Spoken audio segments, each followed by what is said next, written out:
Ce serait intéressant de voir également ce qu'il pense justement de l'année 2014 pour voir ce qui va se passer. Mais également, au cours de cette journée, il sera question aussi avec Yves Bugeaud des politiques monétaires, des différentes politiques monétaires. Encore une fois, au niveau international, tout le monde a révisé donc sa politique au cours des derniers jours. Mais d'abord, Julien Mboni qui est avec nous. On va parler du secteur techno ensemble, Julien Mboni. Ouais. Ça a été quand même une très, très grosse année là, pour les technos. Oui, en fait, avec le rendement là, des marchés boursiers, je pense que le Nasdaq a fait quelque chose comme 25 en dollars canadiens. Donc, le secteur des technos a très, très bien performé. Alors, aujourd'hui, je vais vous parler de beaucoup de titres. Hein, ça va être bon pour les gens à la maison. Donc, vous allez pouvoir voir, par exemple, si on commence tout de suite avec le top 5 du Nasdaq. Donc là, on voit le premier titre qui a vraiment surperformé le marché, c'est Vasco Data Security.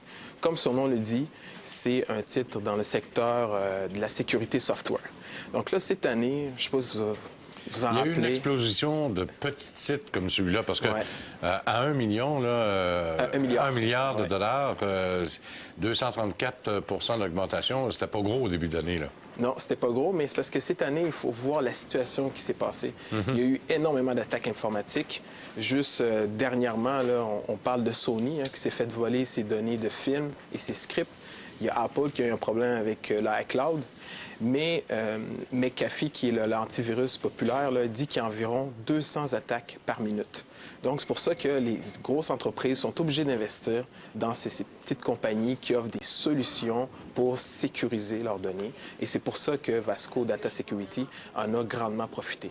Et puis, dans les autres titres aussi qui ont énormément cru, donc dans le top 5, il y a 3 du top 5 que ce sont des semi-conducteurs. Donc là, ça, ce sont les compagnies qui font des processeurs, qui font aussi des cartes de mémoire vive, des conduits, des transmetteurs de radio. Donc vraiment, ce marché-là a explosé en 2014. Et comme vous voyez, là, les rendements ont été quand même assez impressionnants. Je vois quand même qu'il y a de petits titres qui arrivent sur le marché. Je pense à Vimicro, Planner System. Là, on commence à parler de petite capitalisation en bas de 200 millions de dollars. C'est pas gros, là. C'est pas gros, mais ça peut être des cibles potentielles de rachat, dans le sens que les gens vont commencer à les explorer, à les regarder de plus en plus. Mais si on regarde, par exemple, le top 5 là, du S&P 500, donc là, vous allez voir que dans le top 5 du S&P 500, 4 des 5 titres sont des semi-conducteurs. Donc, le premier en tête de liste, c'est eSport. Donc, eSport a une année incroyable parce que là, il y a une franchise FIFA qui est sur la plateforme de Xbox et PS3. Il y a un jeu de guerre qui ont sorti, Battlefield, qui a très bien fait. Mais c'est surtout leurs jeux mobiles. Donc, les plateformes mobiles, les jeux surtout pour les enfants, ils ont une grosse croissance là-dedans. C'est 50 de leurs revenus. Et ça nous montre que l'industrie du jeu vidéo est en forte croissance. Cette année, il y a eu des jeux qui ont été produits. Donc, les fonds qui étaient investis là-dedans, c'était comme des fonds de films. Donc, il y a des jeux là, qui ont coûté quelque chose comme 500 millions à produire, qui ont rapporté là, des 2 milliards là, à l'échelle mondiale. Je pense au Grand Theft Auto. Donc, ça, c'était la première palme. Puis, donc, je vous ai parlé il y a 2 semaines de Micron Technology. Donc, ce titre-là est dans c'est le 3e mondial dans le secteur là, des mémoires vives, après Samsung puis SanDisk. Donc, c'est elle qui produit là, les processeurs là, qui sont dans les nouveaux iPhones puis les iPads. Donc, vraiment, là, on le voit, là, le secteur des semi-conducteurs, c'est lui qui a fait monter beaucoup là, le marché des technologies. Bon, il y a quand même des perdants, là. Et on avait parlé souvent, le premier des perdants, là, qui est marqué que 22 ça ne semble pas beaucoup, First Solar. First Solar, au début de l'année, on s'en était parlé tous les deux, c'était pas ma tasse de thé. Je voyais arriver le pétrole qui descendait. Eux s'autogénèrent et s'autofinancent eux-mêmes, un peu comme Hydro-Québec, là, pour les panneaux solaires. Et j'avais pas une confiance, puis je pense que je suis pas tout seul.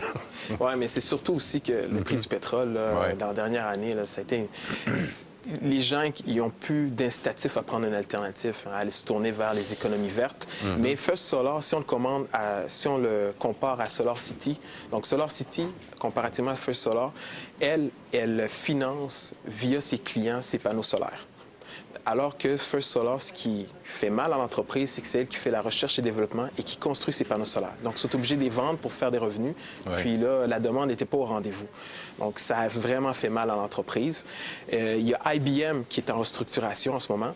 Faites à noter, Warren Buffett, c'est l'un des plus gros investisseurs.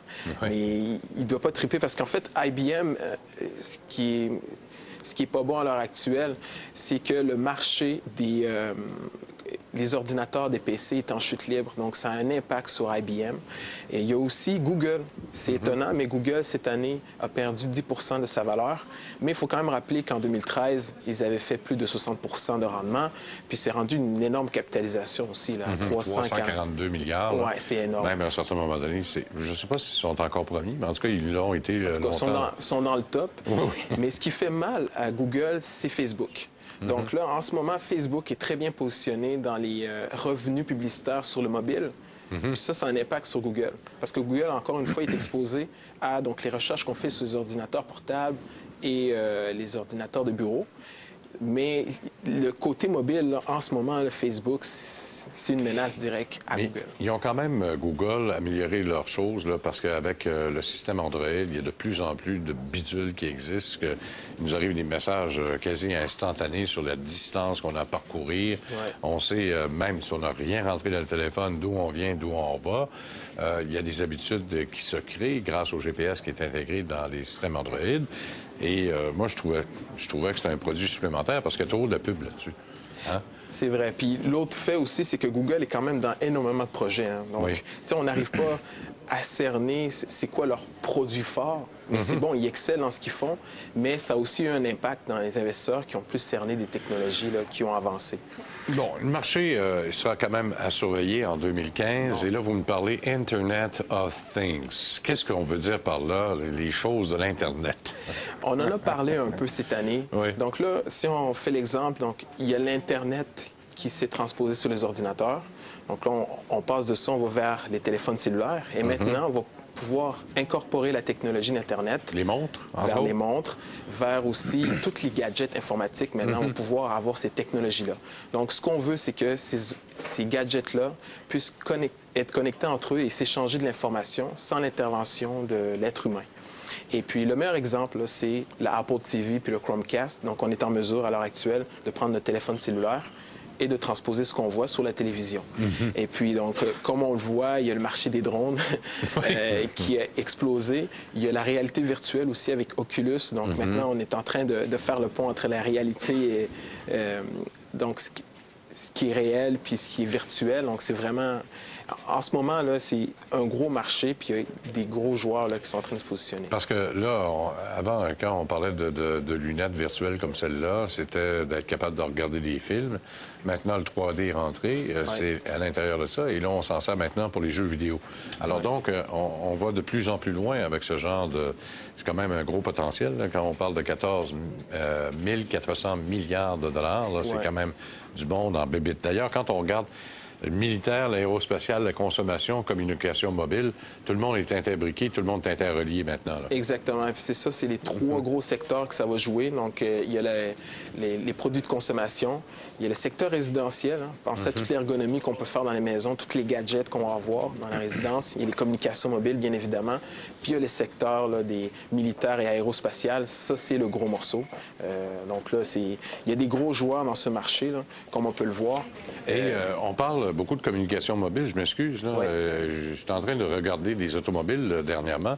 Même les automobiles sont rendus connectés. Là. Effectivement. Hein, c'est soit par GPS, soit par téléphonie LTE ou 4G, etc. Je pense que c'est la publicité de Chrysler là, qui nous montre... les trois grands Ford, IntelliLink, Buick, vous avez chez Chrysler, je me souviens pas c'est quoi leur système à eux, là, mais tout le monde se communique. Là. Effectivement, Ford, il y avait Microsoft. Ouais, mais Ford Link. Link là, qui existait. Là. Donc là, ça avait une connexion avec ton compte, puis il savait ton ergonomie, tout ça.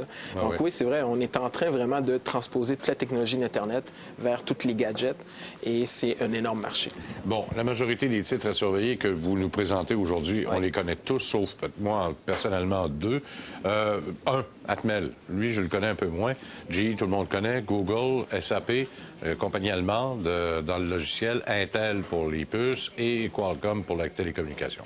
Oui, puis Quantum, en ce moment, là, produit les processeurs pour les nouveaux téléphones intelligents. Donc, la nouvelle gamme de téléphonie a des processeurs Quantum.